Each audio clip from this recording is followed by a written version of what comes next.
Students, I am doctor Mamta Solanki, assistant professor.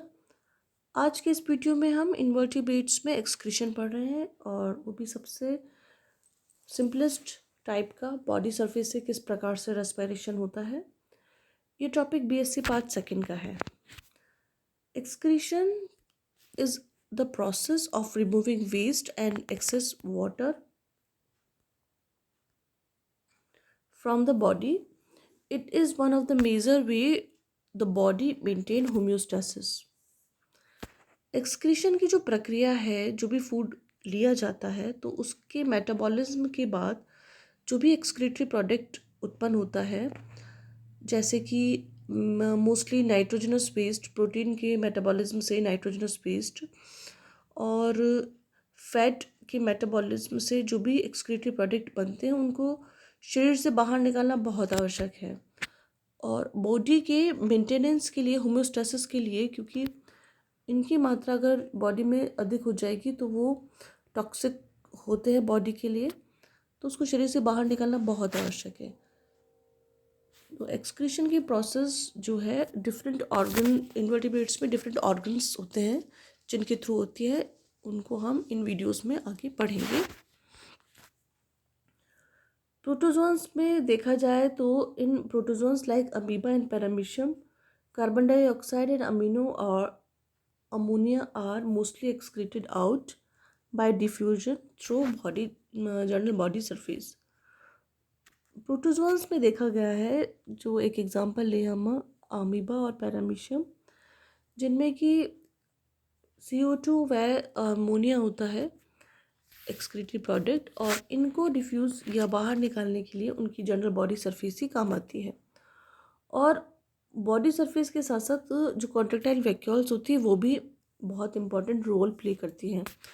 Contractile vacuoles का mainly जो काम होता है वो वाटर बैलेंस का होता है, क्योंकि ये स्वच्छ जल में या मीठे पानी में रहते हैं, जिससे इनकी बॉडी में पानी एंटर करता रहता है। तो उन पानी को निकालने के लिए कॉन्ट्रेक्टाइल वैक्यूल काम आती है। इन the body of amoeba, carbon dioxides are produced by the metabolism of fat and carbohydrates, whereas ammonia are produced by the metabolism of protein. Amoeba is an amniotic animal because it excretes nitrogenous waste in the form of ammonia. It has no special excretory organ. These waste materials are excreted out by diffusion from the general body surface in surrounding water. Contractile vacuoles also play some role in the removal of waste material.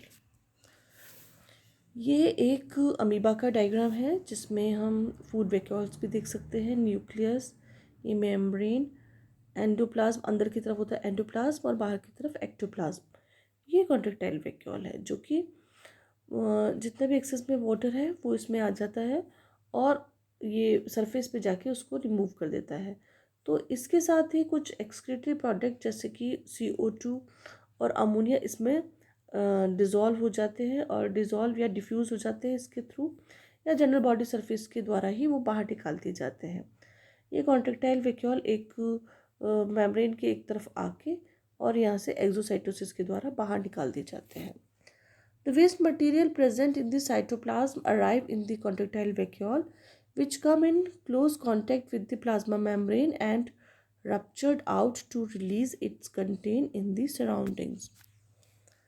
Next हम paramecium में पढ़ते हैं। Paramecium में जो भी the undigested material जो होता है of food vacuoles are excreted through cytophages. यहाँ पर जो अनडाइजेस्टेड फूड है वो तो साइटोफेज के द्वारा निकाल दिया जाता है। ये साइटोफेज है जो कि एक्सोसाइटोसिस के द्वारा निकाल दी जाती है। वाटर प्रोडक्ट्स ऑफ वेस्ट और products of the metabolism like urea, uric acid and other nitrogenous compounds diffused out of the body through general body surface because their concentration is always higher in the body. अब इनके द्वारा जो wasted products होते हैं या excretive products होते हैं उनको जनरल बॉडी सरफेस के द्वारा निकाल दिया जाता है, क्योंकि वहाँ पर अनडाइजेस्टेड फूड के लिए तो एक प्रॉपर वे है, साइटोफेज के द्वारा निकाल दिया जाता है। लेकिन जो इस तरह के नाइट्रोजनस प्रोडक्ट हैं उनको उनकी कंसंट्रेशन यहाँ बॉडी में अधिक बढ़ जाती है, क्योंकि फूड का डाइजेशन होता है और डाइजेशन के थ्रू जो मेटाबॉलाइट्स निर्मित होते हैं उनकी कंसंट्रेशन ज़्यादा होने की वजह से ये इजीली डिफ्यूजन के द्वारा जनरल बॉडी सरफेस से एक्सक्रीट आउट कर देते हैं। Also the crystals present in the body are excretive products. यहाँ पर कई बार कुछ क्रिस्टल्स भी देखे जाते हैं जो कि एक्सक्रीटिव प्रोडक्ट से होते हैं, और इन एक्सक्रीटिव प्रोडक्ट्स को जो कि क्रिस्टल की फॉर्म्स में उनको डिज़ोल्व किया जाता है वाटर में और एनिमिलेट कर दिया जाता है कॉन्ट्रेक्टाइल फ्लूइड में, क्योंकि पैरामीशियम में भी जो वाटर्स हैं वो जो वैक्यूल्स के रूप में अंदर आती रहती हैं, उसको बाहर निकालना आवश्यक होता है। पर ये जो क्रिस्टल्स हैं वो फ्लूइड के अंदर मिलकर कॉन्ट्रेक्टाइल वैक्यूल्स के थ्रू बाहर निकाल दिया जाता है, क्योंकि यहाँ पर जो कॉन्ट्रेक्टाइल वैक्यूल है वो ऑस्मोरेगुलेशन का काम करती है। अगर हम स्पंज की बात करें, स्पंजेस में क्या होता है, इनके जो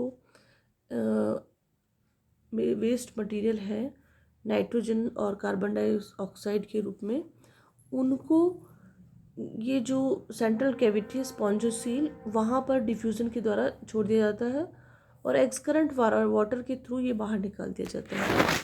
sponges the nitrogenous metabolic waste leave the body in the outgoing water current by diffusion. Most of the sponges are marine and do not have problem of supply of water in their cell. Sponges में सब maximum जो है वो सी water में या समुद्र में रहते हैं, खारे पानी में रहते हैं, और केवल स्पॉन्जिला ही है जो कि फ्रेश वाटर या मीठे पानी में रहता है। तो इनमें वाटर को बैलेंस करने की कोई ऐसी कोई प्रॉब्लम नहीं रहती, तो यहाँ कोई कॉन्ट्रेक्टाइल वैक्यूल नहीं पाई जाती। A few sponges lie in hypotonic fresh water and have contractile vacuole in most of their cells. जो कि हाइपोटोनिक फ्रेश वाटर में रहते हैं उनमें कॉन्ट्रेक्टाइल वैक्यूल्स पाई जाती है और उनको बैलेंस करना होता है वाटर ऑस्मोरेगुलेशन का काम। जैसे हम इसमें देखते हैं ये आउटर साइड है, यहाँ से वाटर एंटर करता है और ये फ्लैजिलेटेड चैम्बर से जो यहाँ की गुहा होती है इनकी स्पॉन्जोसील, उसके अंदर से बाहर निकाल दिया जाता है। सीलेंट्रेट की बात की जाए तो hydra also lack special excretory organ. The nitrogenous waste product like ammonia are removed through the general body surface of the body by diffusion. Some nitrogenous waste products are also thrown along with indigestible matter through the mouth. यहाँ पर कोई ऐसा organ होता नहीं है और कुछ तो जनरल बॉडी सरफेस के द्वारा डिफ्यूजन के द्वारा निकाल दिया जाता है और कुछ जो पार्ट होता है माउथ के थ्रू निकाल दिया जाता है। इकाइनोडर्म में भी ऐसा कोई स्पेशल ऑर्गन नहीं होता। अगर हम बात करें स्टारफिश की, यहाँ पर जो एक्सक्रीशन होता है वो डर्मल ब्रैंकिया के द्वारा होता है जो कि रेस्पिरेशन का काम करते हैं और ट्यूब फिट भी इसमें हेल्प करती है।